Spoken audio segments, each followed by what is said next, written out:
halkani waa mid ka mid ah xarumaha magaalada caasimadda ah ee Muqdisho uu ku leeyahay kambaniga bixiya adeega caafimaadka iyo noocyada kala duwan ee ganacsi kambaniga caalamiga ah ee Tennis toddobaadkan barnaamijkeena ganacsiga iyo dhaqaalaha ee muqbahiyaha caalamiga ah Muqdisho Cable TV daawadayaal waxaan ku booqannay oo aad ku daawan doontaan xarumaha Muqdisho uu ku leeyahay kambaniga caalamiga ah ee Tennis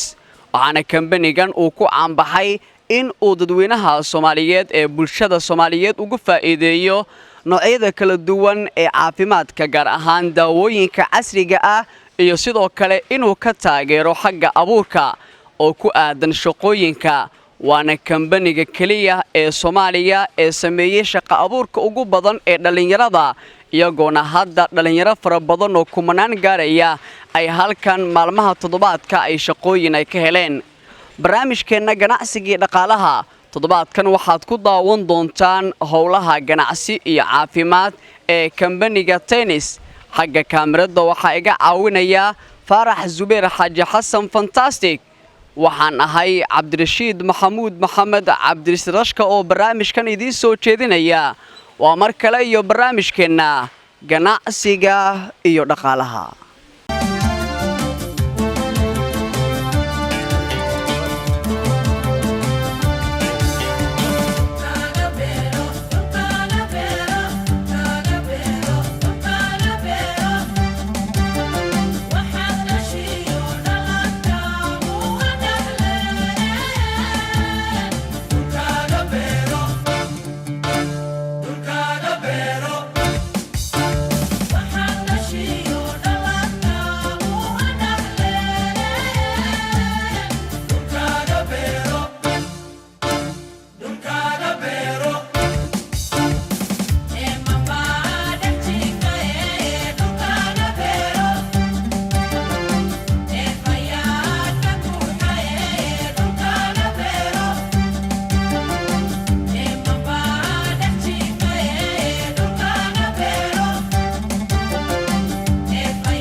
diigan ka cabire diigaaga wuxuu marayaa kor 144 waxaan loogu talagalay 120 qaybta hooseyso waa normal loogu talagalay waaye garaaca wadnahaaga waxbar uu liitaa daawan ku qoray daawada uu ku qoray 4 daawan ku qoray mid koowaad waa midii gaaska dalbatay oo gastric bank ku haya waxa la yiraahdaa laba daawo Chitson iyo Zinki waxaan isri maamadu hadii qofku bilaadka uu xanuunsan yahay xibnaha jirku qofku bilaadka isbedel ayaa ku dhacaya daawada waxaan ku raaciyay waxyaalaha xanuunka ee fakshanka keeni kara ayaan ku qoray la xanuunka afartan daawo soo qaadanaysa biin ilaa kariib ilaahayna uu kugu caafinaya adigna qadaab qaabkan kugu sharaxna u qaado ilaahayna kugu caafin ma fahamtay ma daawaduna waxay leedahay qaab loo cuno waxay leedahay qandiira lagu cabo waxay leedahay nidaam kale oo istaylka loogu talagalay ay leedahay waxaan xuseen insha Allah ableenka ku sharaxayo waxay leedahay nidaam ay leedahay shirkadu qof ableen ah loo tababaray inuu daawada qaabka dadka bukaanka la keeno u sharaxo wuxuu laga reebay ka reebtoono wixii loogu talagalay lagu cabayo ku siiyo miisaankiisa la socdo 24 saacadood maalin la wado liirada hooy daawada ka war xaaladda ay ku noqotay xaaladdaadna waa la soconaynaa insha Allah waxaan ku meesha farmashiya tigaysa daawada lagu qiimeynaya kabacdi si loo kala cunayo cunada ka hor mid la cunaya cunada ka bacdi mid la cunaya lagu sharaxaya taas insha Allah aad u maasanta Allah ma caafiyo ma garan وهاجاك داوديال مركلة كلنتي وعن وحن جود جلنا برامج كنا جناعسي دقالها مقبهيها عالمية مقدشو كيبل تي في وعنا قد داونا إنسان حرونتنا مقدشو يبرها بلشدان كلنا هاي فيسبوك يوتيوب كا برامج كنا جناعسي دقالها سيدي أن هرع برامج كيدين كوجوش جنا بتضبط كان برامج كنا وحن كوبو قناي حرمها مجلة مقدشو وكله هاي كمبنيجا عالمية تنس وانا كمبني بحياة adeegyada caafimaadka iyo noocyada kala duwan ee ganacsi waana kambaniga ugu horeeya ee Soomaaliya sameeyay shaqo abuurka ugu badan ee dhalinyarada Soomaaliyeed oo boqol ahaan marka la eego tiradoodu aad u badan tahay kuwa shaqo la'aanta ah ee xaafadaha jooga markan waxaan ku sugannahay daawadayaal xafiiska dhakhtarka dabcan kambaniga tennis waana marka ay bukaanada halkan ay yimaadaan xafiiska ay ku soo sheegaan dabcan ay kaga warbixiyaan xaaladahooda caafimaad xanuunada ay dareemayaan kadibna halkan ay ka qaataan daawooyin casri ah oo aan laga helin goobaha caafimaad ee dalka ku yaala xafiiskan waxaa fadhiya sida iminka daawanaysaan Dr. Suldaan Cabdulaahi waxaana dhakhtarka Dr. Saciid u yahay dhakhtarka kambaniga tennis marka ugu horeysa aan kugu soo dhaweeyo Dr. Saciid Suldaan Cabdulaahi barnaamijka ganacsiga dhaqaalaha iyo Muqdisho Cable TV. بسم الله الرحمن الرحيم الحمد لله رب العالمين والصلاة والسلام على أشرف المرسلين سيدنا محمد وعلى آله وصحبه وسلم أما بعد أحباء التحية السلام السلام الله عليكم ورحمة الله تعالى وبركاته بعد هذه التحية وحنك السلام يا مقدشة كابل تي في بوقشاد أي نصاب بوقدان ويكون معسين بقول كيو بقول إيجو الرادينية بلشة أمة الصومالية هرمر خوضا waxaan nahay shirkadu Tianis markay magaalada Muqdisho timid waxay ka shaqeysaa laba option waxay ka shaqeysaa caafimaad iyo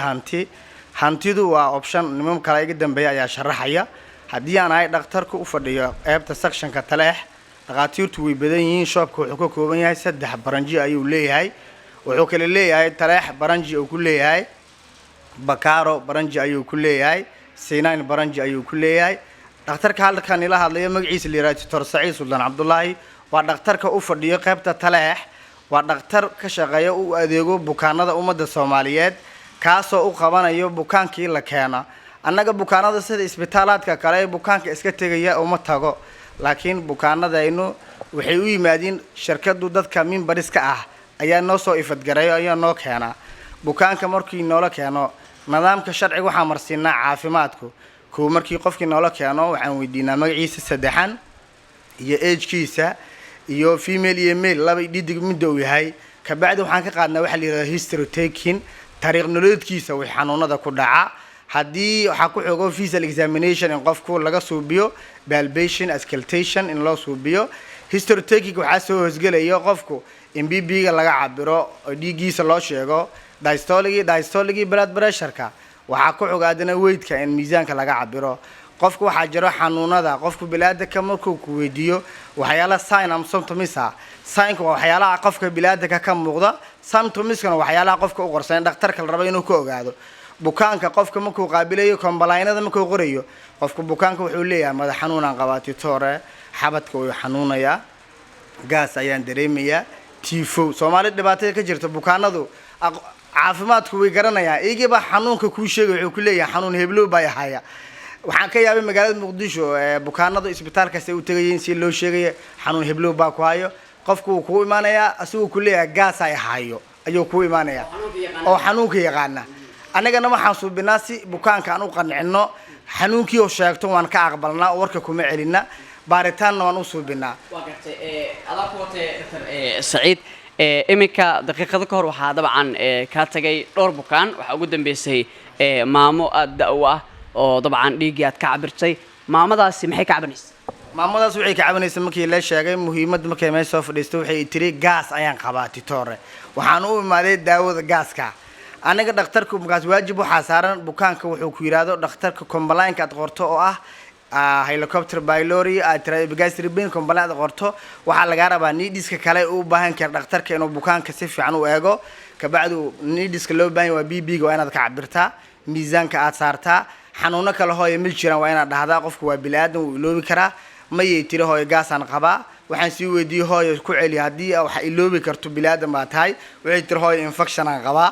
xanuunadaas markaan aan ogaanay ka bacdi daawada ku haboono suitable-ka barodhatiga noo yaalo ayaan u qoray gaaska laba daawo ayaan u qornaa midna waa excretion waxay saaraysaa bile-kii ku dhacay inflammation liver-kii saameeyay ayay ka saaraysaa midna waa qallajiye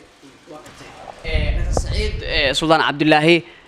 shirkadda tennis ka shaqeysa caafimaadka iyo hantida daawooyinka shirkadda laga helo qaybta caafimaadku adiga taleex imika dhakhtarkooda aad tahay tennis waa qaabilsan tahay iyo daawooyinka magaalada yaala maxay kala duwan yihiin aad baad u maasan tahay daawada shirkaddan taano waa daawo herbal oo natural ah daawada magaalada Muqdisho taano waa daawo chemical ah sababta uu kala duwan yahay daawadeenu indication ay leedahay iyo dosage laakiin daawada magaalada Muqdisho taalo oo chemicalku waxay leedahay side effect iyo contraindication daawadeenu ma laha side effect iyo contraindication daawadeenu waa natural waa plenty natural ka kooban daawo full supplementary liiraado waaye waxay ka kooban tahay 3 parts ah waxay ka kooban tahay cleansing ah oo qofku bilaadiga the patient is suffering from toxic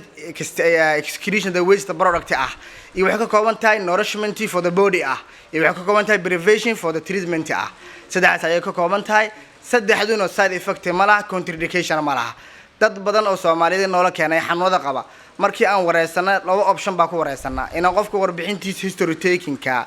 iyo physical examination ka aan ka qaadana ka baarayno markii xanuuna dhakhtar waxa jiro bukaana documenti wata ee isbitaalada ku soo daalay qofkaasi documentigiisa ihtimaadna wixii ku qoran baan u sharaxnaa ka bacdi daawada ku haboon baan siinaa qofkii kale aan isbitaal soo marnay bukaan cusub ah oo outpatient ah oo ku bukaanada qabana waa OBB outpatient department waxa laga soo gaabshay OBD outpatient department ayaan qaabilnaa anagu xaruno caan oo inpatient department ama qabno laakiin waxaan leenahay OBD bukaana eegta baan nahay bukaan socoto bukaanadu wixii ka kooban Soomaalida xanuunada ku dhacay aan qaabilno mar waliba aan la kulano xanuunada dadka bukaana ka cabanaya gastric pain-ka bukaanada ka cabanaya rheumatic factors-ka arthritis-ka la yiraahdo oo CRB-ga positive-ka ah RF-ka iyo aasaha bukaanada infection-ka ka cabaado sida haweenka ay qaabilsan gonorrhea ku dhacda candidiasis-ka trachoma vaginal-ka ragu back pain-iska infertility ku dhaco infertility-ga laba nooc way dhacdaa raggan uu ku dhacaa dumarkuna ku dhacaa dhalmalaantu way sababtaa xanuuno qaarkood ayaa sababa in kuwaas baan daaweynaa waxaan aad iyo aad daawadeen borortiga suitable ku naqatay oo aan daaweynay testimony aan hayno dad badan oo kidney problem stone laga sheegay ee daawadeen aan siino 3 monthly ah 3 bilood consequence ay sicotay oo qofkii Ilaahay ka keenay dhagaxii biin Ilaahay kariim aniga daawadeen waan siinay laakiin Ilaahay baa ka keenay waxa la rabaa qofka dhakhtarka markuu muslim yahay oo iimaan leeyahay daawada qorayo qofku bilaadanka xanuunka Allah u keenay Allahna qaadi kara anaga waxaan ihtimaadnaa daawadeenu inay tahay mid productiga aad u haboon suitable u ah bukaanada Soomaaliyeed haddana waxaan ihtimaadnaa Allah subhanahu wa ta'ala ee xanuunka keenay markaasi qof waxaan inaa testimonial dhagaxi kaadiyay dad badan oo kansar ku dhacay tumorada kala ah kansarada ku dhaca malignant ah daawo aan siinay producta Ilaahay ku caafiyay dad gootirisa problems ka aragnay aan siinay Ilaahay ku caafiyay dad waxaan inaa infertility-ga 35 years qabay meel waliba tagay xanuunada ku dhaca ka bacdina aan daawo siinay Ilaahay alxamdulillah naagtu pregnant naqatay wiilkana oo inanta qabo ku farxay billaah documenti wana hayna insha Allah waxaan rajeynaa ummadda Soomaaliyeed in daawadeynu ay tahay Soomaalida moogtaa waxay tiraa qof kasta wuxuu haysto amaana aniga daawadeynu amaan way ka dhantaan isleenahay wiligana information oo Muqdisho cable ka horna warbixin ma siinin sababta uu si weyn waxaan baareynay daawadeen borortiga bulshada Soomaaliyeed waa inay feedback ka keenaan haddana waxaan haysanaa feedback Muqdisho cable nooma imaanayna waxay u timid feedback muddo Soomaaliyeed baa u tagay waxa la yiraahdaa tennis group daawadeed borortiga aan ku caafimaadnay Muqdisho cable noo tagna ma dhin warbixintan ka naga qaada iga maanta noo imaaday waxaan dareeminaa imaashay noo imaanay walaalahay information dheeraad ay soo heleen waxay u imaadeen dheeraadku qofku markuu information population ka helo wuxuu ku fiican yahay haddana inuu ka sii helo dadkii ka shaqeynaya hadii maamul yihiin haduu dhakhtar yahay waxaan leenahay Muqdisho cable aad ba u mahadsantiin productigeena dalku 2 sano ayuu ku dhawaad oo dalku yaala productigeena ma aha productiga oo ugu dambeyntii Dr. Saciid marka laga soo tago xanuunada caadiga hadda ashraxday oo daawooyinka laga helo shirkadda tennis shirkadda qofku ma ka heli karaa sida qofka doonaya buuran inuu iscaateeyo daawadeedii sidoo kale qofka doonaya caatada ah bulshadu dhibsatay inuu cayilo iyo qofka dhalinyarada ah doonaya inuu shukaansado bidaartii la dhibaatoonaya daawooyinka ma leeyahay aad baa u maasantahay horta Muqdisho cable aad bay u maasan waxay noo sheegeen productiga markii oo daawada shirkadda noo soo saareysay waxyaalaha categories life list la marwan aan qornay kamid ahayd dadka Soomaaliyeed jirkoodu fats badan baa galay weight loss in loo suubiyo waxay kamid ahayd daawada la marwan aan suubinay dad badan oo Soomaaliyeed oo miisaankooda 100 kilograms ah 100 kilograms ah ayaa hadda 65 jooga asoo documenti wana haynaa daawo loogu tagalay excretion fats ah loogu talagal ayaan haynaa dadka oo weakness-ka oo muscle-ka weakness ka naqday caata ee bulshada murqaha ka naqday daawo prevention oo loogu talagalay oo nourishment ah quuditaan oo qofka jirkiisa kicinayo oo qofkii oo gym aan oo qofkii jirkiisa mar aad 3 months 3 bilood ku soo isku xogta doo cuno aan dareemeyno inuu qofkii isbedel jirkiisa dareemayo dadka aan la kulanay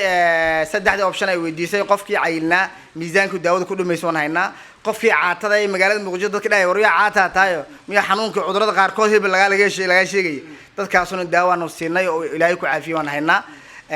waxa kale oo weydiisay option-kii saddexaad dadka bidaarta la waxa la yiraahdaa baalin bidaarta baalinka laba option bay ku timaadaa hearing loss-ka oo tinta baxaysa daawo bororti ku haboon baan keenay hearing loss-ka laba option baa keeno dhibaato brain-ka ka dhacdo qofka oo malignant oo hayrka Ilaahay ugu talagalay ka dhamaado mucus-ka haduu weakness noqdo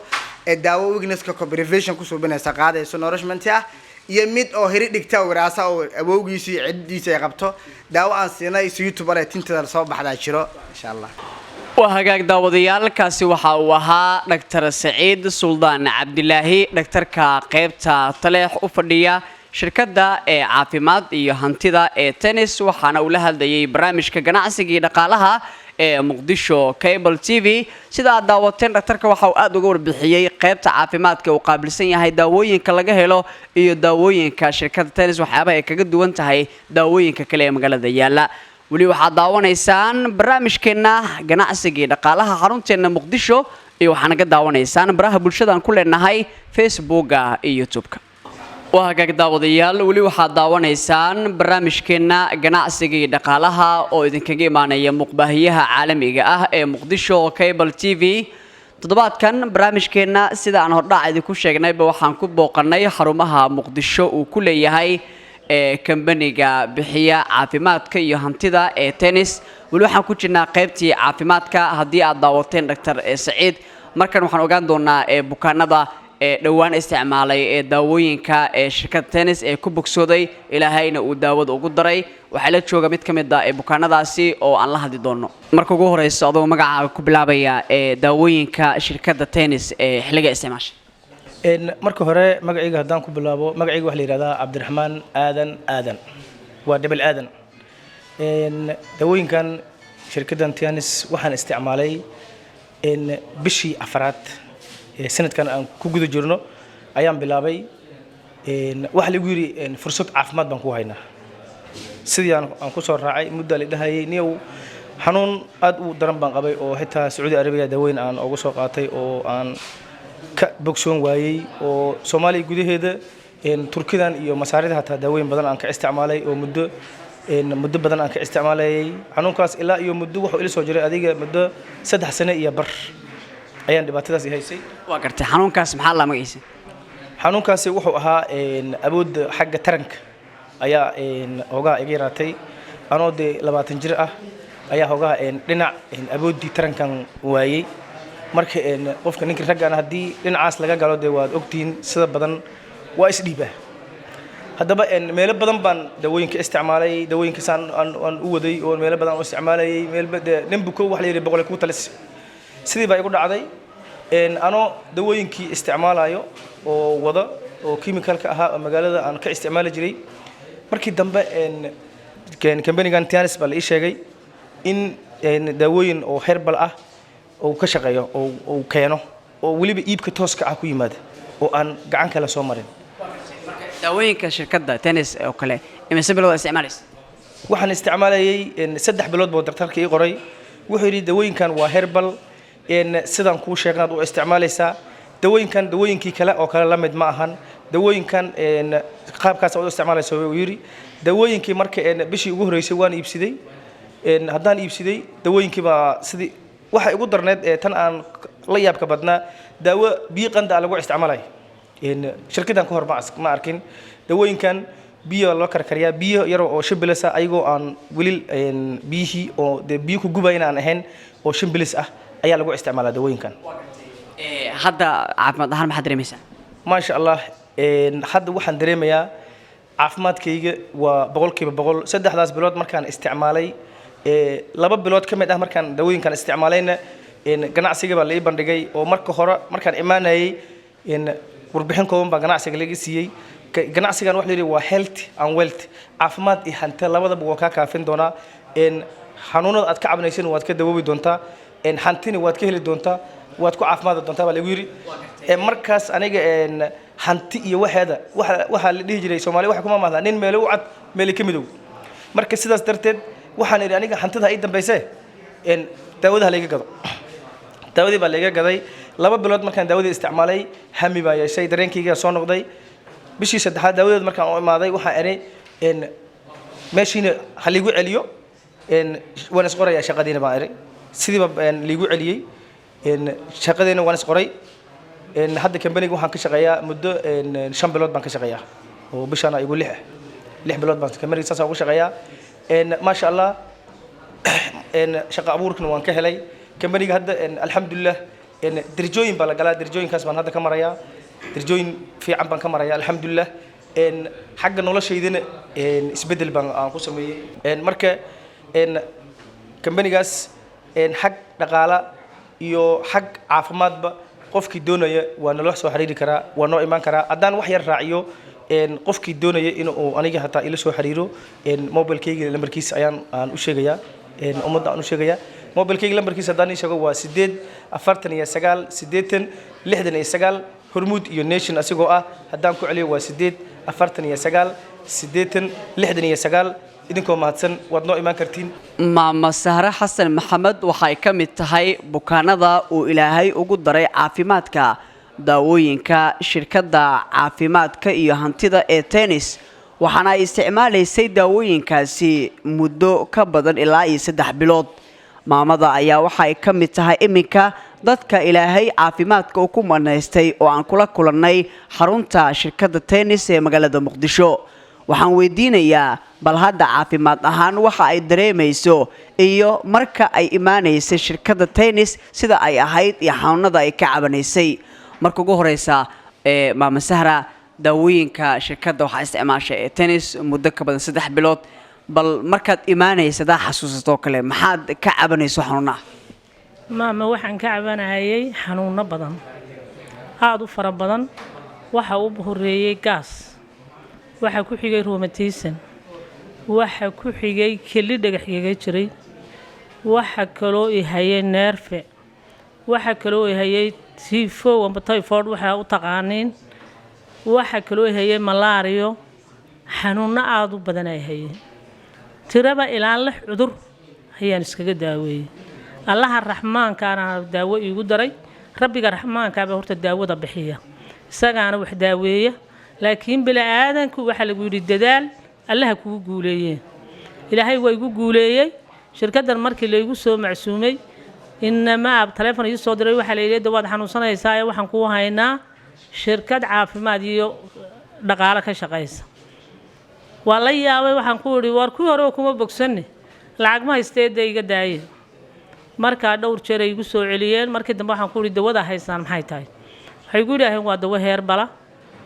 herbal kana aad baan u danaynayay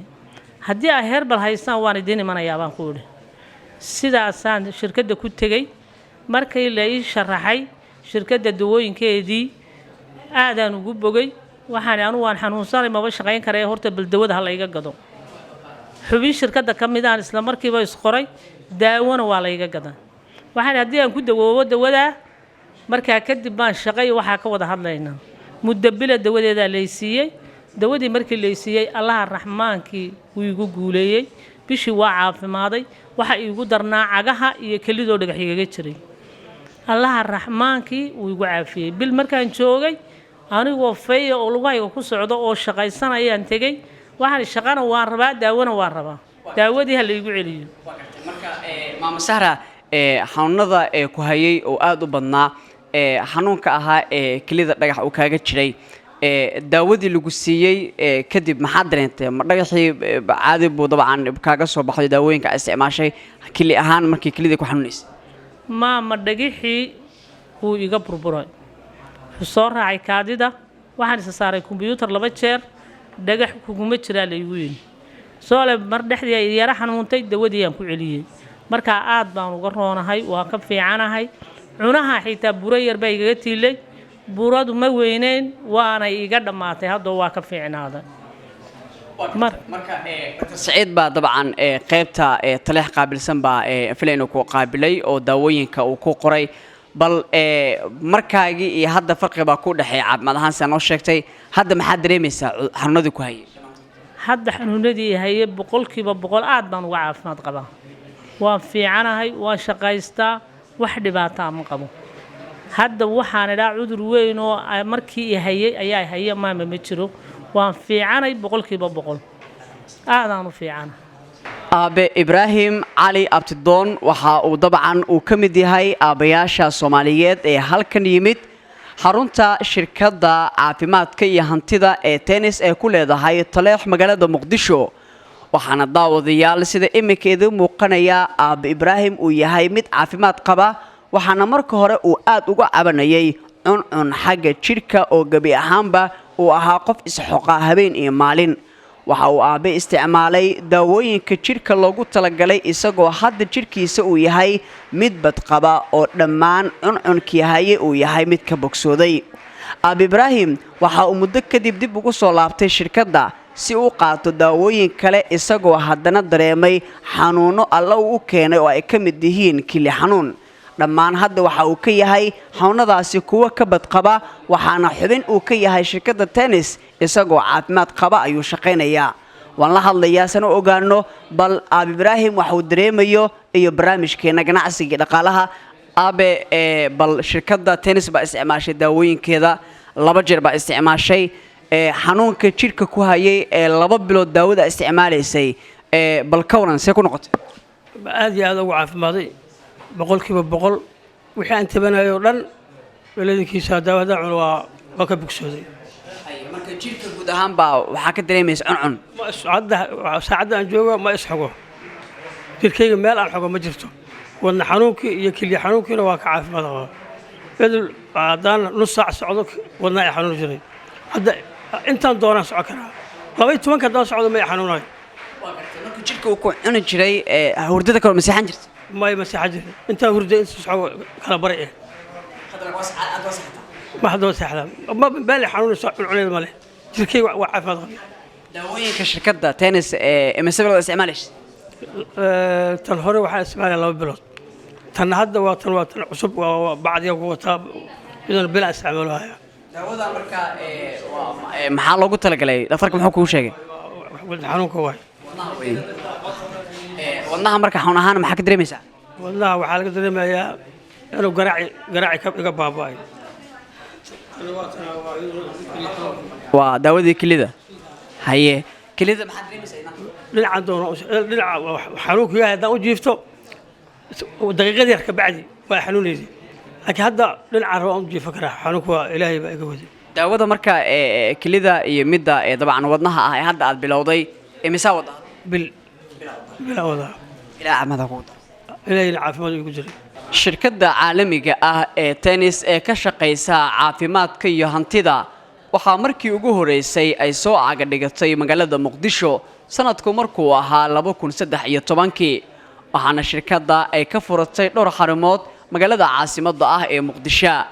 shirkaddu waxa ay ku caanbaxday adeegyada caafimaad waxaana ay bixisaa daawooyin kala duwan oo dadka Soomaaliyeed ee Ilaahay qaarkood uu ku imtixaanay xanuunada ay halkan ay ka helaan daawooyin si ay u helaan caafimaad oo Ilaahay uu daawo ugu daro shirkaddu sidoo kale waxa ay sameeysaa hanti iyadoo ay jiraan dad fara badan oo halkan ka sameeyay shaqo abuur heerka shaqo abuurka ayaa ah tiro ahaan kuwa aad u badan waxaana tennis ay noqotay shirkadda koobaad ee Soomaaliyeed ee kumanaan dhalinyaro ah wiilal iyo gabdho halkan uga sameeyay shaqo abuur shaqo abuurku ayaa hadda waxa uu yahay mid dhalinyaradu ay si aad ah ay kaga faa'iideysanayaan laga soo bilaabo maalmaha Sabtida ilaa iyo Jimcaha oo ah maalmaha toddobaadka oo dhan ay dadku inta ay ka shaqeeyaan halkan markaan nimaanay waxaan aad u aragnay tiro badan oo dhalinyaro ah kuwaas oo aad ugu mashquulsan shaqooyinkooda qaarkood oo aan la hadli doono waxa ay dabcan ay yihiin kuwa ka warbixinaya markii ay joogeen xaafadaha inaysan ahaayeen kuwa bilaa shaqo la'aan ah oo ay ahaayeen kuwa ka niijabay in dalkooda ay ka shaqeystaan dhalinyaro u istaagay in ay dabcan noqdaan kuwa iyaga shirkadda tenniskeena Soomaaliya ayaa hadda ugu faa'iideeyay dhalinyarada inay halkan ay ka helaan shaqooyin waxaana qaarkood ay shaqeeyaan maalmaha khamiistii jimcaha qaarkoodna waxa ay shaqeeyaan maalin walba tennis xitaa qofku waxa ugu filan hal saac oo kaliya inuu ka shaqaysto isagoo saacadaha kale waxa kale ku qabsan kara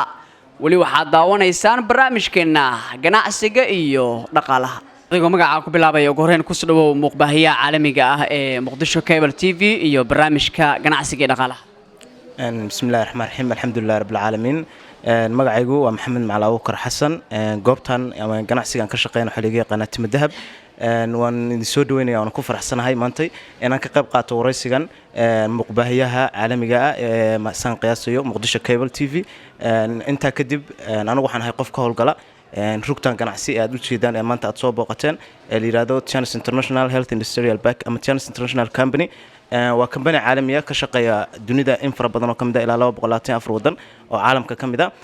gaar ahaan Soomaaliya Muqdisho wuxuu ku leeyahay 3 xafiis saddexda xafiis baan ugu ka howlgalaa khaasatan xafiiskan maanta aad nagu soo booqateen waa xafiiska ugu badan ee aniga aan shaqadeeda ka qabsado ee aan ku leeyahay nadwaq aad u ballaaran run ahaantii fursadan waa fursad ka duwan fursadihii hore ee awal biyada ka soo jiri jiray ama marka laga hadlayo intaadan shaqo abuur lagu sameynin marka hore maxaa qaban jirtay aad baad u mahadsan tahay intaanan shaqadan ku soo biirin amaba aan fursadan helin ka hor waxaan ahaa qof wax barta laakiin wax ku barta si aad u adag run ahaantii intaan wax soo baranayay waxaan xasuustaa xaggan aniga qoyskayga ma joogaan meel gobol bay iska jiraan wadada iska xoolo dhaqataa weeyaan balse intaan xaggan joogay waxaan isku dayay inaan waxbarasho fara badan helo haddana jeebku imu saamaxayn waad garanaysaa meel kastoo tagtid hadeertaan waa waxbarashadu waa lacag weeyaan adoo waxbarasho noocaas ayaan dhiganayay meesha markay aan san wax u baranayo markii xilliga qalinjabinta la gaaro waan iska dee imtixaan kala qaadan ma ka tegi jiro waxbarasho noocaas baan ku jiran hadda imise bilood shaqaynaysaa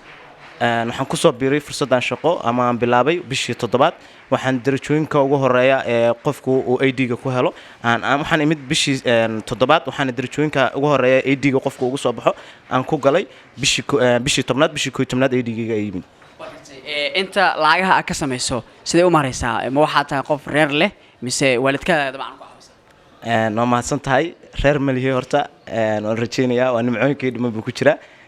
laakiinse hadda aniga income-ka iyo dakhliga soo gala waa income aan mustaqbalkayga aan u dhigto maxay leeyahay reerkaygu waa dad ayagu reer baadiyaayo dee iska xoolo dhaqataa oo ayagu maasha Allah 100% xagga markii la eego isku filan laakiinse aniga ayaa mustaqbalkayga u keedgareeya san anigu noloshayda ugu bedelo mustaqbalkayga dhow insha Allah aan qof keed weyn iyo mustaqbal weyn la soo baxa aan noqdo lacagteeda uma isticmaalo heerkan joogo laakiin waxaan u isticmaalaa heerkan joogo heerka hoose ayaan u isticmaalaa waxaa jira dhalinyaro badan oo Soomaaliyeed oo hadda caalamka daawanaya qaarkood Muqdisho jooga aaminsan wali in Muqdisho shaqo aysan dabcan yaalin adiga waxaa tahay inaan kan sidaan u labisan oo quruxda badan ee shaqeynaya dooda ah Muqdisho shaqo ma jirto waxa ugu jawaabay waad mahadsan tahay horta dad fara badan waxay dhaheen Muqdisho shaqo ma taalo haddana way taariibeen oo wadan kale tagaan waxaad dareemi kartaa wadanka kale markaad tagtid shaqo dihan mid taalaba ama shaqo cusub ma taalaba shaqo kasta waa la soo qabto hortaaba la soo bilaaba laakiin Muqdisho markaan iska deyna xataa fursadda shaqo hadda taala malaayiin cusub baa taala haddaad maanta iska qaadatid shaygaaga ee aad maartay tagtid ee aad bilowdid aad damcadin aad ugu shaqo bilowdin awnkaaga aad u leedahay waad heli karaysaa laakiin dadku waxay raadinayaan ama Muqdisho shaqada ka maqan baan rabaa dadku halkaas aan anigu si fiican san isla aan u fahmay taasaan rabaa bal inaan wax ka falanqeeyo waxa maqan ee la waayay waa shaqaalanimo ee lama waayin own business dadkuna waxay wadareedeen tusaale 200 arday soo qalin jabisay markay soo qalin jabisay labadoodii 100 buu xiraadsanayna shaqaale noqdaan dayaa loo shaqeynaya markaa ummadiiba shaqaale noqdeen shaqo way taala ee qof own business raadsada ee dhahay aniga hal ii shaqeeyo baa la waayba nin kasta shaqaalnimo raadsanaya milkiilayaashii marka shaqaaleeba ka tambatayba ummadiiba wada shaqaale daawadayaal weli waxaan ku jirnaa dhalinyarada shirkadda caalamiga ah ee tennis caafimaadka iyo hantida ka shaqeysa ay u sameysay shaqo abuurka oo hadda dabcan shaqaysanaya iyagoona markii hore ahaa kuwa shaqo la'aan ah oo xaafadaha joogay ama waxbarasho dhib badan ku jiray markan waxaan aadayaa qaybihii inamada ama gabdhaha adigoo magacaa ku bilaabaya ku soo dhawow Muqdisho Cable TV iyo barnaamijka ganacsiga iyo dhaqaalaha waa mahadsan tahay awal waxaan ku dhawahay barnaamijkiinan ganacsiga waan ku faraxsanahay really inay soo booqato TV-ga maalin maanta maalin igu qaaliya really maalin soo booqday telefishin kamid ah telefishinka Muqdisho ka dhisan waxaan u mahad celinayaa milkiilayaashiina iyo dhalinyaradana soo booqatay intaba aadan ugu dhawahay magaciigana waa Najma Cabdullaahi aadan waxaan ka shaqeeyaa Chance International Health Industrial Park Najma shaqada tennis xilligee bilowday aniga tianis waxaan bilaabay 1 year ka hor waa bishii koowaad sanadkan 15 ayaan ku soo biiray shaqada 1 year ayaan shaqadan ka shaqeynayaa marka shirkadda qaybtee ka leedahay oo maxaa qabataa aniga shirkadeydan laga qofba qayb ma lahan shirkada waa shirkad business ah waa shirkad ganacsiyeed waa shirkad member laga noqon shaqaalo anigana shirkada member ayaan ka ahay waana ka shaqeystaa muddo nolosheedii lifekeygana waa ku bedelay reali intaadan shaqadan ku soo biirin oo tennis shaqo abuurkan uusan ku samayn wax shaqo ma qaban jirtay intaan tianis anigaan shaqada ka bilaabin ka hor waxaan iska ahaa qof wax iska barata haddana ku nool gobol familigayga gobol ay ku nool yihiin aniga gobolan ku noolaa gobolan ka soo baxay shaqadan ka soo bilaabay meel la yiraahdo Baydhabo ayaan ka soo bilaabay shaqada xafiis weyn ay ku leedahay shirkadeenan shaqadan aan ka soo bilaabay maanta waxaan joogaa magaalada Muqdisho aan ka shaqeeyaa waxaan ka shaqeeyaa 1 year darajada ugu fiican shirkada laga gaarana waan ka gaaray ugu dambeyntii halkan lacagaha aad ka samaynayso dhaqaalaha aad ka helayso kale sidee u maraysaa wallahi dhaqaalaha aan maanta halkan ka helayo waa in aniga nolosheyda aan ku maareynayo in familigayga aan ku maareynayo familigayga maanta waa qof la tirsado markii hore waxaan ahaa qof waxbarashada laga bixiyo familiga ka tirsan oo mar walba la leeyahay waxbaro lacag laga bixiyo laakiin maanta waxaan ahay qof familigiisa bishi ku tashto soo wacaan bilna u dira noloshiisana maareeyay ka dhigantaa waa maasantahay sidoo kani waa xarunta labaad ee magaalada caasimadda ah ee Muqdisho ay ku leedahay shirkadda caalamiga ah ee tennis oo ka shaqeysa adeegyada caafimaadka iyo hantida xaruntan labaad waxay ku taalaa isgoyska Sinai ee magaalada Muqdisho waxaana xaruntan laga heli karaa adeegyada shirkadda ay qabato ee caafimaad iyo sidoo kale hanti waxaa jira bukaano fara badan oo halkan yimid kuwaas oo marka hore doonayay daawadayaal in ay ka helaan daawooyin iyagoo ka cabanayay xanuuno Ilaahay uu ku imtixaanay bukaanada qaarkood ayaa hadda idin hor fadhiya iyaga oo caafimaad qaba isla markaana dhowr bilood soo isticmaalay daawooyinkii ay ka qaateen shirkadda caafimaadka iyo hantida ee tennis waxaana markan ay iyaga oo ah kuwa bad qaba ay u soo jihaysteen inay samaystaan shaqo abuur oo tennisna ay ku caawiso inay noqdaan kuwa shaqeeya qaarkood waxa ay gaareen darajooyinka sarsare ee tennis ay ku bixiso xagga shaqada qaarkoodna hadda ay ugu jiraan dadaal sidii ay ku heli lahaayeen darajooyinka sarsare ee qiimaha badan shirkadda caalamiga ah ee caafimaadka iyo hantida ee tennis daawadayaal barnaamijkeena ganacsiga iyo sidoo kale dhaqaalaha ee Muqdisho Cable TV waxaa qaybtan labaad aynu ku eegi doonaa oo aad ku daawan doontaan shaqooyinka halka ka socda iyo dadka loo sameeyay shaqo abuurka iyo sidoo kale kuwa isticmaalay daawooyinka shirkadda tennis oo ku bogsooday oo Ilaahay uu daawo ugu daray shirkadda waxay aad caan ugu baxday inay sameyso shaqo abuur waana shirkadda ugu horeysa ee sameysay shaqo abuurka ugu badan ee Soomaaliya dhalinyaro badan oo qaarkood ahaa kuwa ku jira waxbarashada dugsiga sare ama jaamacadaha oo si dhib ah wax ku badan jiray ayaa hadda ah kuwa gaaray isku filnaansho qaarkood ayaa kaalin ka qaatay inay dabaraan qoyskooda qaarkoodna waxay hadda u diyaar garoobayaan mustaqbal iyagoo ka soo dhisaya aasaaska waxay heleen dhaqaalo ay meel dhigtaan si ay ugu rumeeyaan riyooyinka qurxoon ee ah inay samaystaan lamaane iyo nolol iyo reer inay yeeshaan maanta marka la eego maalmihii hore ma ahayn oo maalmihii hore riyooyinka oo dhan waxaa ka saarnaa buurooyin waaweyn oo culus waxay isweydiinayeen halkee baa u shaqo tagtaa halkee baa laga helayaa dhaqaale halkee ayuu yeelaa caafimaad waxaase hadda ay dhammaantood xubno ay ka yihiin shirkadda caalamiga ah ee tennis weli waxaad daawanaysaan barnaamijkeena ganacsiga iyo dhaqaalaha muqbaahiyaha caalamiga ah ee Muqdisho Cable TV xarunteena Muqdisho iyo baraha bulshada Facebooka iyo YouTube-ka Maamaluul Yuusuf Maxamed waxay ka mid tahay hooyooyinka Soomaaliyeed ee u yimid qaybtan xarunta ay ku leedahay shirkadda caalamiga ah ee bixisa caafimaadka iyo hantida ee tennis ay ku leedahay isgoyska dabcan magaalada caasimadda ah ee Muqdisho ee Sinai waxaana maamaluul ay ahayd maamo ka cabanaysay xanuunada ay ka mid tahay xanuunka macaanka iyo sidoo kale gaaska labadaas xanuun ayaa ahaa xanuunadii ugu darnaa oo ay ka cabanaysay maamaluul waxay timid shirkadda si ay u hesho daawooyin xanuunada haya ay kaga bogsooto dhowaan waxaa la saaray kombiyuutar oo gaaska oo ahaa xanuunka ugu daran ee ka cabanaysay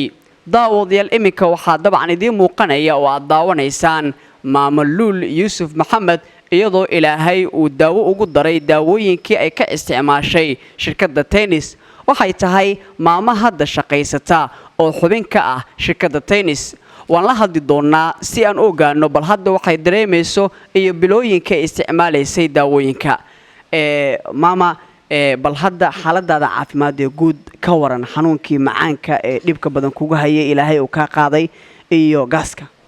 alxamdulilah aad baan u fiicanayna waxaan jeclaan lahaynaa magacaada ii sheegto adiguna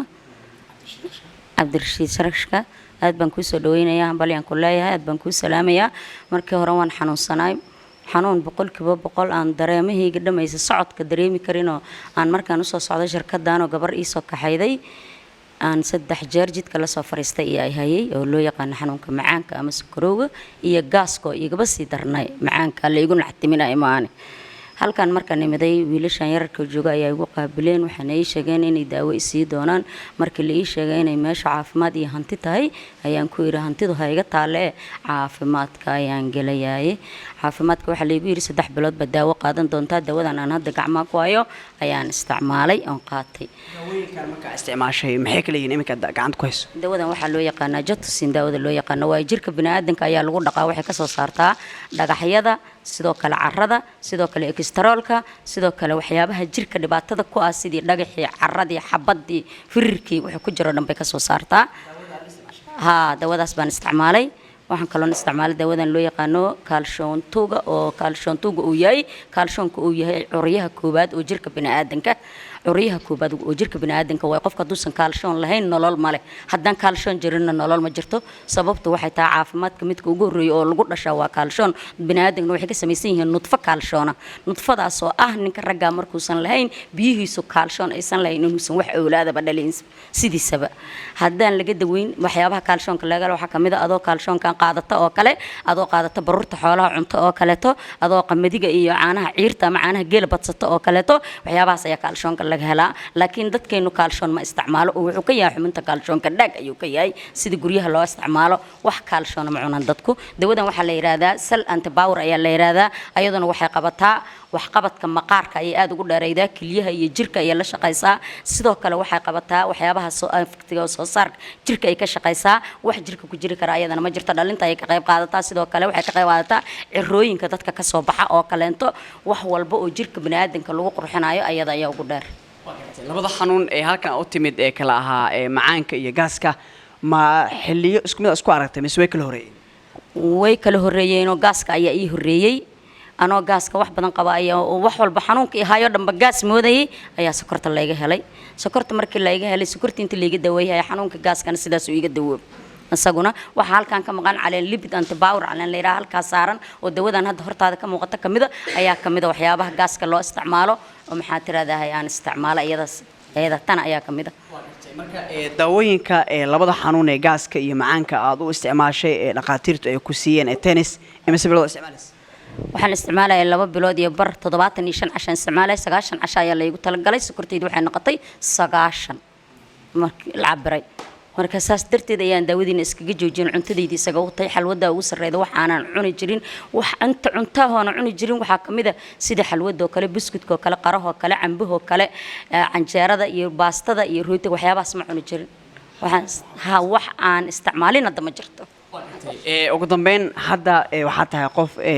xubinka ah tennis oo shaqeynaya bal caafimaadkaada gudaha soo yahay aad iyo aad buu caafimaadkaygu qaali u yahay waxaan imaadaa 12 shaqadan soo galaa waxaan ka baxaa 12 maqribnimo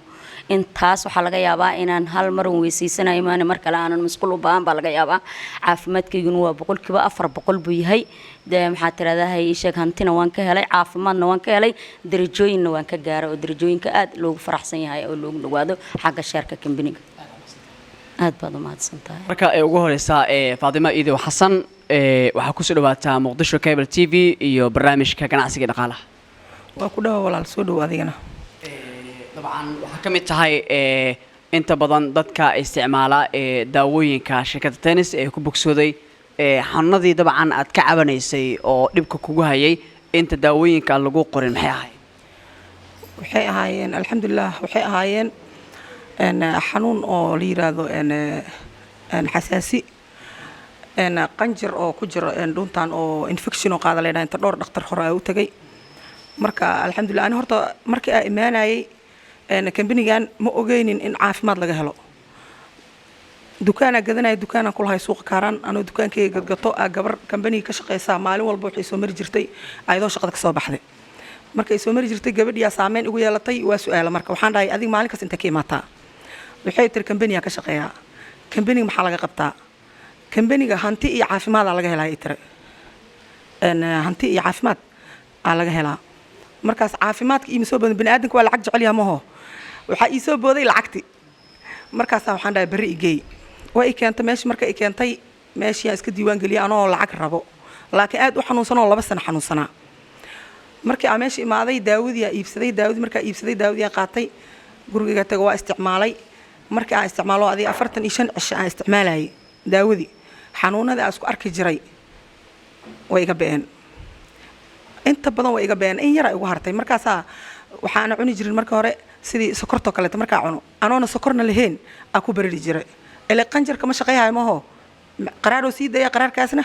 dhiigo wuxuu ku milaa macaanka oo jirkaada galo ku milaa shaqadii oo gabay sokorta markaa cuno marka waxa sameeyaa barar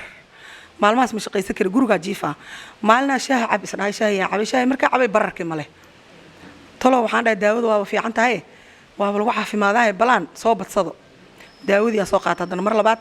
cudurkii waa iga baay alxamdulillah shukr hadda waxaan qof fiican oo macaankeeda cunaayo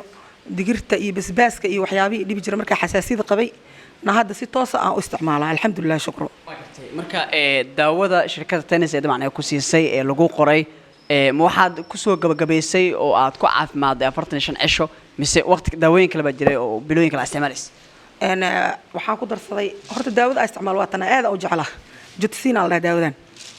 qof xanuunsan oo xataa markii la sheego daawooyinka oo dhan waa daawo fiican oo tayo leh daawo kastaba way fiican tahay laakiin qof kasta waxay isticmaashay si jecesha ma daawadan waa ka dambeeyaan judsiin aan la daawadana isticmaalay markii aan 45 cisho joogay oo fiicnaadan waxaan ku darsaday daawo la yiraahdo gold sibis aan ku darsaday waxaan ku darsaday gold sibis iyo waxaan isku qaatay singi labadaas tana isticmaalay gold sibis iyo singi aan ku darsaday labada daawo marka maxaa dhakhtarku kugu sheegay dawadan waxa waaye qashin saar waaye jirka waxay ka saartaa wixii ku jiro oo bacteria ah ee ka saaraysa jirka lagu meeraa daawadan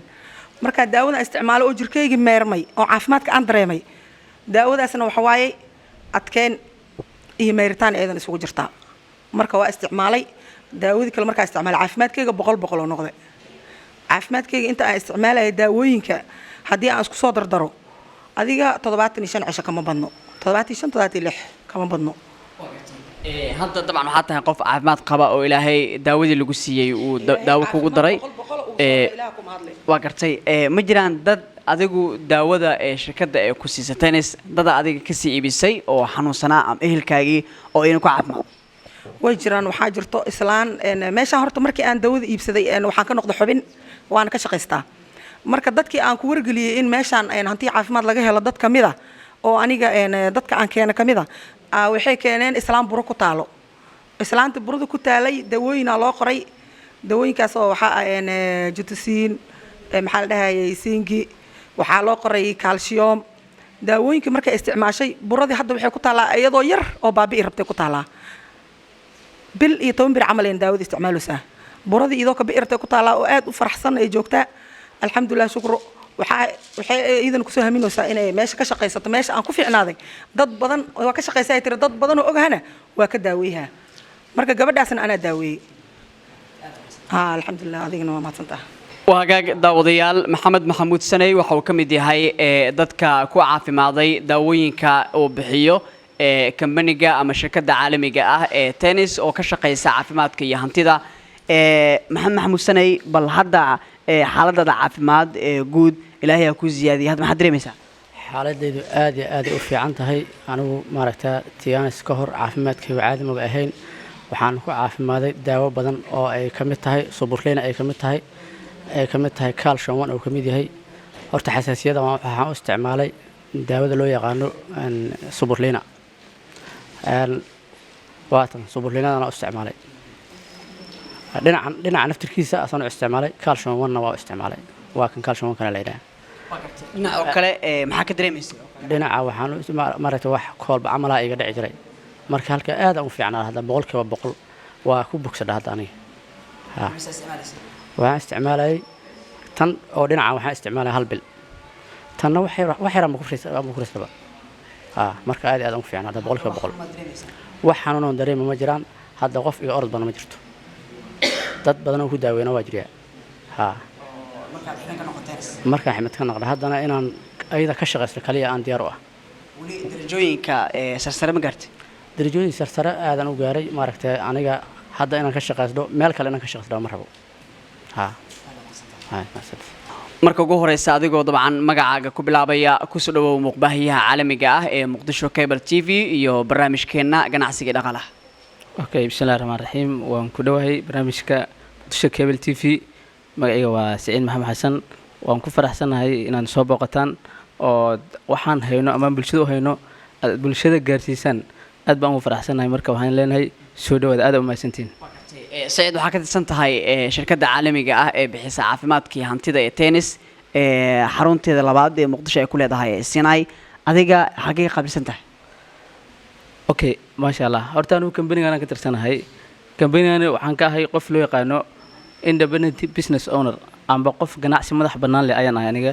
qof kastoo company-gan ka shaqeeyana fursadaasi ama doonaya inuu company-gan ka shaqeysto fursadaasi uu sii karaa company-gan anuna waxaan ahay qof kamid ah company-ga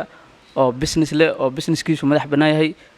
amba qof networker tusaale isagoo qof leh network baan leeyahay networkaas macnaha company-ga macaamiil fara badan baan ku soo xiray macaamiishaas ayaan anigu commission ka helaa waana shaqeeyaha qof marketer aan ahay oo company-ga alaabtiisa market gareeya bulshadana gaarsiiya bulshadana iibka ay sameeyaan amba saleskaas qofka uu sameeyo ayaan anigu ama dadka fara badan oo company ka shaqeeya sameeyaan ayaan commission ka helaa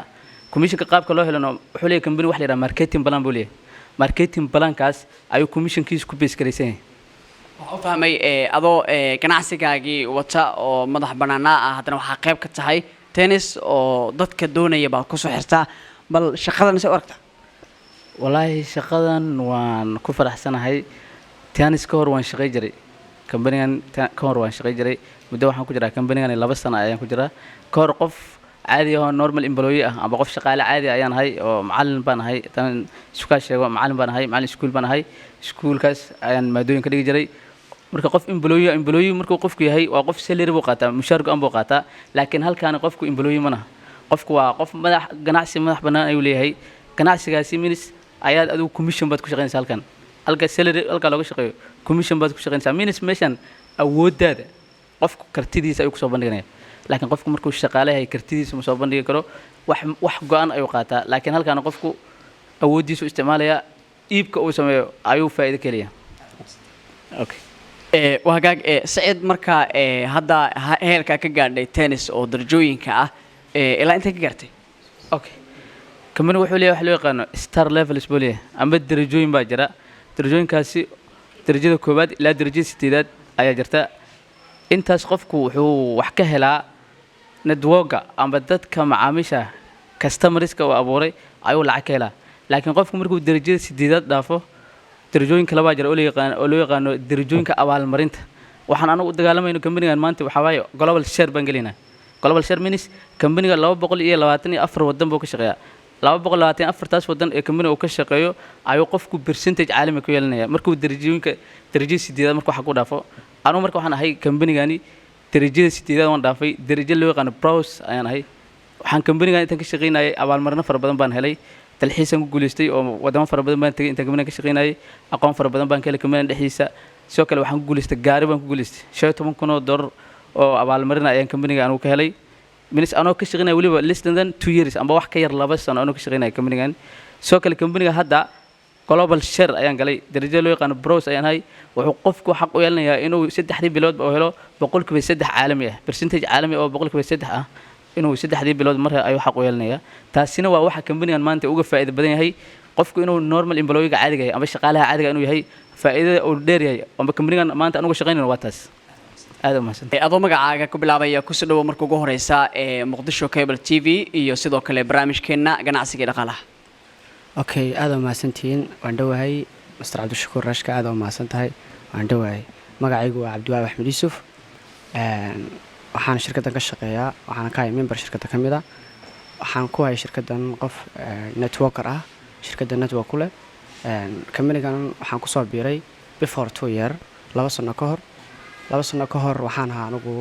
arday baan ahaa studenti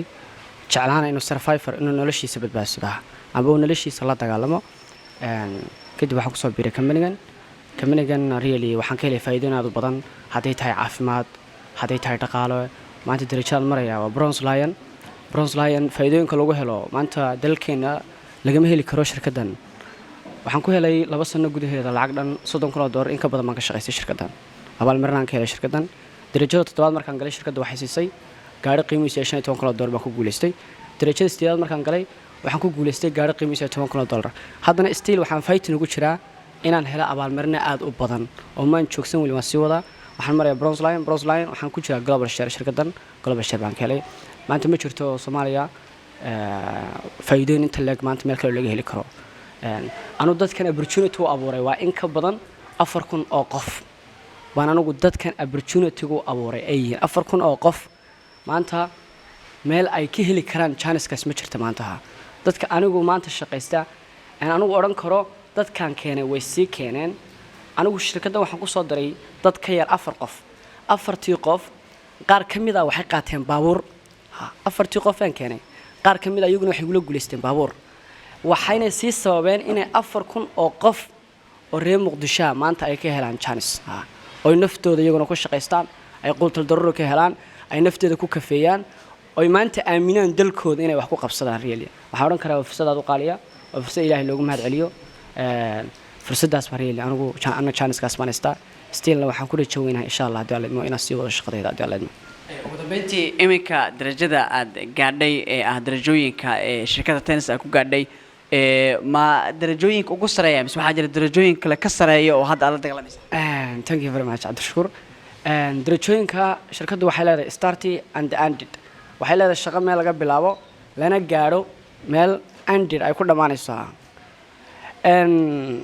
anigu hadda waxaan maray darajo leedahay bronze waxa ka sii sareysay darajooyin aad u badan still hankayga mu istaagin still waxaan wadaa shaqadii iyo hawl baan wadaa ilaa aan istaagayo meel shirkadu ay noocayntay oo tiraalka hadda istaagtaan yani awoodii shaqadii badneed qabanaysay way joogsatay laakiin waxaan oran karaa ilaa hadda waxaan sii wadaa shaqadii badneed iyo dadaalkii badan baan ilaa hadda sii wadaa thank you very much okay Ahmed waxa kamid tahay dabcan xubnaha shirkadda tennis ee caalamiga ah caafimaadkii hantida bixisa shirkaddan xilliga soo bistay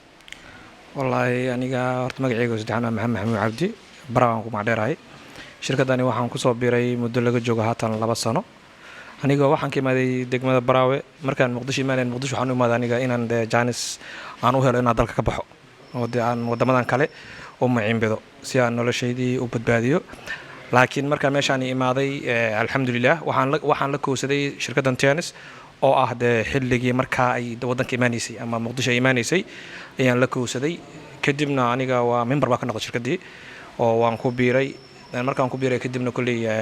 aabahay baan sokor aad lahaa qabay aad macaanka lahaa sokortu lahaa markaan aabahay ka daawayay kadib waxa sii go'aansaday inaan shirkaddii ka sii shaqeeyo xumin aan ka noqdin baraan ka noqday maxamed baraawe shirkadda hadda heelkee ka gaarsantaa darajada ka gaartay aniga darajadeedu waa darajada 8aad ee Star inta shirkaddu ku gudu jiray waxaan ka helay intaan ka shaqeynaa shirkadda dhaqaalaha aan ka abuuray waa 25,000 ilaa 28,000 dhaqaalaha way marka Muqdisho imaanay waxaan ahaa qof ehel ku tiirsan amba reer abtibaal noolaa still tahriibna si rabo laakiin maanta shirkaddaani markaan ku biiray wax badan baan sameystay oo waa shirkaddan ka guursaday markaan ku soo biiray shirkaddu wax maanaysan laakiin maanta alxamdulillah waxaan ahay qof reer leh oo shirkaddaani ka guursaday sidoo kale gaari ka wato waayo muuliga kuma aanan riyoon inaan Muqdisho gaari kula socdo anigoo aan shaqo nooca aan qaban laakiin hore gaari aan lahaan jiray waan soo iibiyay mid kale aan hadda iibsaday haddana aan ku socdaa tan waa alxamdulillah waxaan ka helay waxay tahay ilaahay ma hadii shaqo maanta waxaan helay awooddeeda aan ku soo bandhigi karo aan shaqaale ahayn dan wax xadidan inaan laysiin laakiin ani aan go'aamin karo bishaan dhaqaalaha isoo galayo oo noqdo mid ani aan go'aamin karo sidoo kale waxaan faa'iido kale waxay tahay maanta asxaab fara badan jirto shaqadani aan ku soo cazumay oo maanta ayagana si lamid ah qaarkoodna gawaari rajaynayna ku wada guuleystaan noloshaan sarfaa garay qaarkood iska daa team aniga mid qaarkood ayagana nolol ay ka dhisteen reer ay ka dhisteen labaana badan ay ka sameysteen هذا ما صار كده nicmo maxamed xalane marka ugu horeysa intaadan shirkadda tennis ku soo beerin maxaa qaban jirtay walaal aad baad u mahadsan tahay aniga tiyaanis ka hor waxaan ahay qof ardaya shaqooyin waan qaban jiray laakiin mostly waxay ahayn shaqooyin volunteer oo bilaasha hadda darajada aad tennis ka gaadhay waa darajada walaal tiyaanis waxaan ka shaqeynayaa sanad iyo 6 bilood waxaan ahay darajada bronze lion loo yaqaano oo aan waxaan maanta kamid ahay dadka global shareka tiyaanis ku leh waxaan ka sameeyay tiyaanis ku jiray in ka badan $20,000 laba bilood ka hor waxaan qaatay gaari jooga $15,000 soo shirkadu waxay bixisaa awards bay bixisaa dalxiis ay bixisaa gawaari ay bixisaa nicmaha shirkada waxaan ka qaatay waxay anigiis igu abaal marisay markay shaqada badan aan qabtay laba dalxiis oo ah Jeen iyo Spain asif maan aadin laakiin waqtiga aan doonayo naadi karaa iminka gaari ayaan ku socdaa shirkadu kemaniga aan ingiriisi waad mahadsantahay walaal jaaniskaad siisay dhammaan dhalinyarada Soomaaliyeed waxaan u sheegayaa inay Tiyaanis company ay bixiso opportunity aad u qaaliya dhammaantoodna ay ka shaqeysan karaan because of that anu waxaan ahay Tiyaanis markaan ku soo biiray arday ka soo qalin jabiyay secondary school u si hadaafiyay jaamacad laakiin maanta anigoon lagu imtixaamin jaamacad ma soo dhameystay idan la weydiin age-kayga ayadoon la weydiin qabyaaladii wax kale ayaa Tiyaanis waxa laga siiyay opportunity ay siiyaan saxaabta qaaliga xaqan la fadhiso maantana aan ka bedelin noloshayda aan capacity u leeyahay inaan maanta anigu reerkayga iyo family-gayga aan wax u qaban karo iminkana darajada aan ka joogo waa bronze waxaan ku jiraa sanad iyo 6 bilood intaas oo dhaqaalaha aan ku abuuray dhammaan bulshada Soomaaliyeed waxaan u sheegayaa inay ka faa'iideysan karaan fursadan ay iska daayaan tahriibka iyo meel wareegga iyo dawarsiga aad baan kugu hambaleynayaa walaal cali aadan guuleed intaadan ku soo biirin shirkadda caalamiga ah ee Tiyaanis adigu ka hor maxaa qaban jirtay bismillaahir rahmaanir rahiim intaan ku soo biirin kambanigan waxaan qaban jiray shaqo aan cid kalena wax uga awoodin anigana aan ugu filayn shaqo aanan islahayn haddii qof ii yimaado maanta oo aniga wax iga soo codsado ama aan isla waxbuu kaaga baahan yahay aan nixi jiray kambaniga markaan kusoo biirnay alxamdulilah waxaan gaaray inaan naftaydana wax u qabto ummad kaloo fara badan aan fursad u siiyo inay noloshooda wax ka bedelaan marka kambaniga aad iyo aad ayuu u mahadsan yahay dadka soo abaabulay cali aadan hadda darajada aad ka gaadhay tennis waa darajada hadda waxaan ku jiraa darajada 8aad bishan hadda uu leeyahay bisha dambe ayaan rajaynaa inaan global share-ka galo waxa xaggan qof walba uu halgamaa waxa waa inuu global share-ka galo si uu u helo dhaqaale xurriyadeed iyo waqti xurriyadeed si uu u helo xaggaas ayaa loo wada halgamayaa haddana darajada 8 ayaan ku jiraa insha Allah hadda uu leeyahay bishan iyo bisha dambe waxaan rajaynaa inaan global share-ka ku biiro darajadan qofka markuu doonayo inuu 8aad uu dabcan gaaro maxaa looga baahan yahay waxaa darajadan qofku markuu gaaray looga baahan yahay system ayuu dhisayaa systemkaasoo wax kasto jaranjar kasta waxay ka bilaabataa koobaad hoos ayaad ka soo bilaabaysaa waad dhisaysaa qof walba iyo dadaalkiisa aniga hal sano iyo ninka la yiraahdo 6 bilood ayay ugu qaadatay inaan intaas soo dhiso alxamdulilah dad ka yar ku sameeyna way jiraan oo anu halkan hadda joogo xataa waxaa jira gabdho 6 bilood ku gaaray marka dadku qof walba dadaalkiisa aniga dadaalkaygu yaraayo intaan ku soo gaaray maahane dad iga dheereeyaa jiro oo hadda ila darajo ama iga sarreeyo igana dambeeyey marka waa la samayn karaa dad badan baa ku daawanaya ugu dambeyntii oo fursadaha aad iminka aad haysato aan helin amaba aan ka warqabinba maxaa u sheegay ummadda daawanaysa waxaan leeyahay you can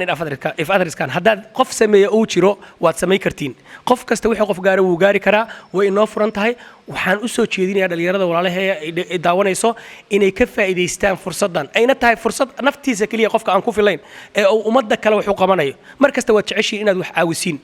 markasta waad jeceshihiin waad baarjilcaysiin marka qof dhibaato gaarto haddana aad waxba u qaban karin laakiin xaggan qofka waxbaad xag caafimaad iyo xag dhaqaalo waxbaad u horseedi kartaa adiguna waxbaad qabsanaysaa ummaddana waxbaad u qabanaysaa aad iyo aad u mahadsantaha waa hagaag daawadayaal waxaan soo gaarnay gabagabadii barnaamijkeenna ganacsiga iyo dhaqaalaha toddobaadkan barnaamijkeenna sidaan idiin sheegnayba waxaan ku booqanay xarumaha muqdisho uu ku leeyahay kambaniga caalamiga ah ee Tiyaanis ee ka shaqeeya caafimaadka iyo hantida markan waxaan ku sugannahay oo muuqaalkan aad dabcan kaga arkaysaan waa xafiiska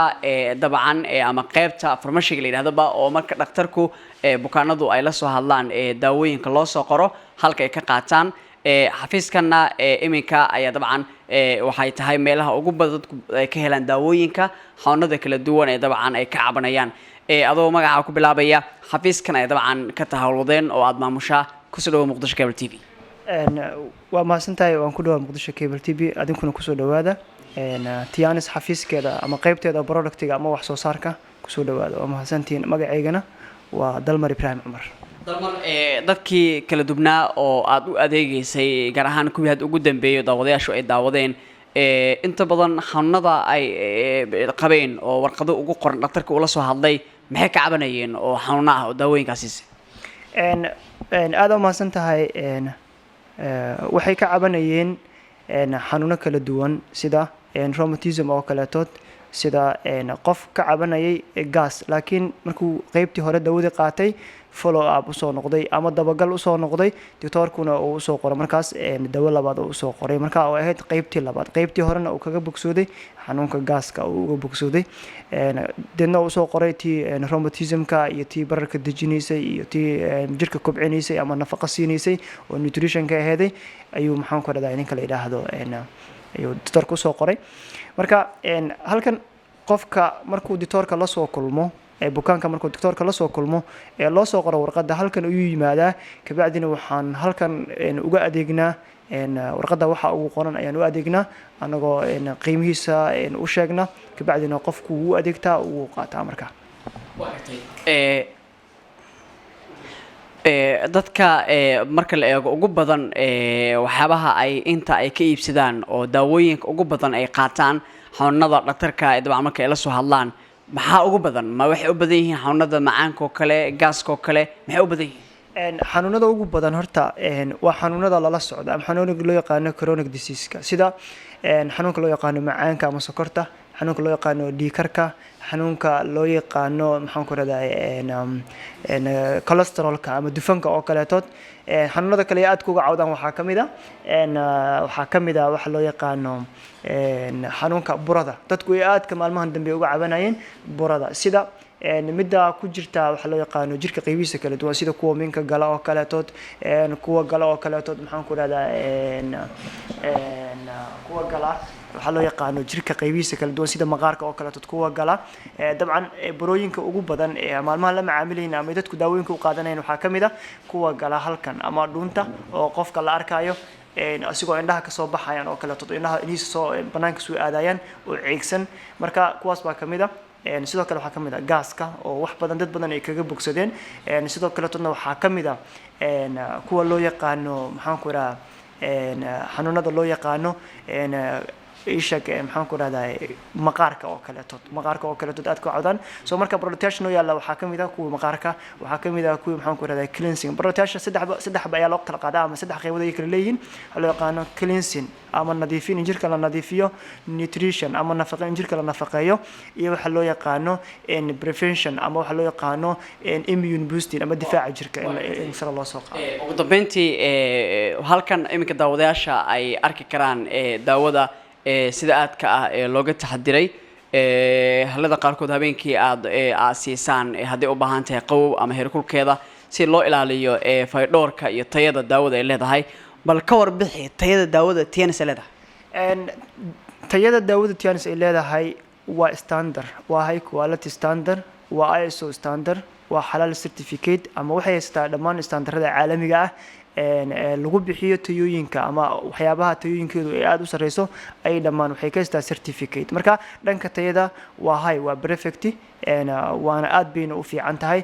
dadkana marka ay qaataan ayagoo ammaan wada ay dib noogu yimaadaan oo ammaan ka haya ay dib noogu yimaadaan waliba waxaan aragnaa amaan la kulanay cases dibadaha la geeyay laga soo celiyay ama isbitaalada dalka gudihiisa la geeyay ee ay waxba ka qaban kari waayeen ayaa jira oo naloo keenay markaasna qofkii isbedel lagu arkay ee ammaan naloo keenay oo markaas waxaa jira si taxan ah ama si joogto ah ugu xiran xarumaha oo ka qaata dawooyinka ayaa jira soo dhow shirkadda caalamiga ah ee Tianis oo bixisa adeegyada caafimaad iyo hantida waxa ay Soomaaliya ay timid sanadkii 2013 shirkaddu waxa ay xarumo ku leedahay 224 wadan oo ku yaala adduunyada xarumaha shirkadda Muqdisho ay ku leedahay waxa ka mid ah xarunta koobaad ee suuqa Bakaaraha xarunta labaad oo iminkan ku sugannahay ee Sinai iyo xarunta saddexaad ee Taleex shirkaddu waxa ay noqotay shirkadda ugu horeysa ee sameeysa shaqo abuur waxaana ay bixisaa adeeg caafimaad oo casri ah dad fara badan ayaa ka sameeyay sida aad daawateen hanti kuwaas oo wali diyaar u ah inay heerka ugu sareeya ee shirkadda ay gaaraan waxaan nahay Cabdirashiid Maxamuud Maxamed Cabdirashiid Rashka oo barnaamijka ganacsiga dhaqaalaha idiin soo jeedinayay daawadayaal xagga kaamirada waxa iga caawinayay Farax Zubeer Xaaji Xasan Fantastic intaan barnaamij ka la mid ah dib iskugu arki doono waxaan idinku dhaafayaa sida iyo nabadgelyo